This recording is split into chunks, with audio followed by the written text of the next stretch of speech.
আজকে তোমাদের সঙ্গে পুরীর ওমকারেশ্বর মন্দিরের কিছু মুহূর্ত শেয়ার করব। এই মন্দিরটা পুরীর জগন্নাথ মন্দির থেকে প্রায় 5 কিলোমিটার দূরে তৈরি করা হয়েছে। খুব একটা পুরনো নয়, তবে চারিদিকটা বেশ পরিষ্কার পরিচ্ছন্ন এবং ঝাঁ চকচকে।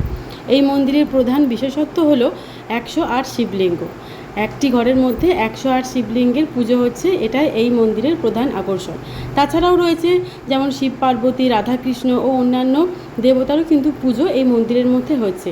এই একটা রাক্ষসের মুখের ভেতর দিয়ে ঢুকে গিয়েই ভেতরে একটা বড় হল ঘরের মধ্যে রয়েছে 108টি শিবলিঙ্গ। প্রত্যেক দিন কিন্তু এই শিবলিঙ্গগুলোর নিত্য পুজো হয়। ওমকারেশ্বর, জ্ঞানেশ্বর, বিলেশ্বর, বলা যেতে পারে 108টি স্থানের যে আলাদা আলাদা নামে শিবলিঙ্গ পুজো হয়, সেই সবকটারই দৃষ্টান্ত এই একটা ঘরের মধ্যে, এই মন্দিরটার মধ্যে তুলে ধরা হয়েছে এবং এটাই হলো এই মন্দিরের প্রধান আকর্ষণ। এছাড়াও এই ঘরটার পাশেই ছিল একটা গৌশালা, যেখানে বেশ কয়েকটা গোমাতার কিন্তু নিত্যদিন পরিচর্যা হয়ে চলেছে।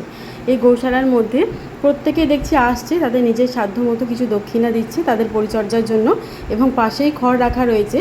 সেখানে যে গোমাতাটাকে চাইছে তারা খাওয়াচ্ছে। প্রথমে ডিঙ্কা দেখে একটু ভয় পাচ্ছিল, তারপর আমি গিয়ে যখন একটা গরুর মাথায় একটু আদর করলাম, সেটা দেখে ওর মনে একটু সাহস জাগলো। আর ওখানে একটি ভদ্রলোক বসেছিলেন, তিনি ডিঙ্কার হাতে এক মুঠো খড় তুলে দিয়ে বললেন যে এটা খাওয়াও, দেখো ওদের ভালো লাগবে। প্রথমে একটু ভয় পেলেও আস্তে আস্তে ওর ভয় কেটে যায় এবং ও খুব আনন্দ সহকারে কিন্তু গরুগুলোকে ও খড়গুলো খাওয়ায়, বেশ মজাই পেয়েছিল। এখান থেকে গরু দেখার পরে আমরা বাইরে বেরিয়ে এলাম।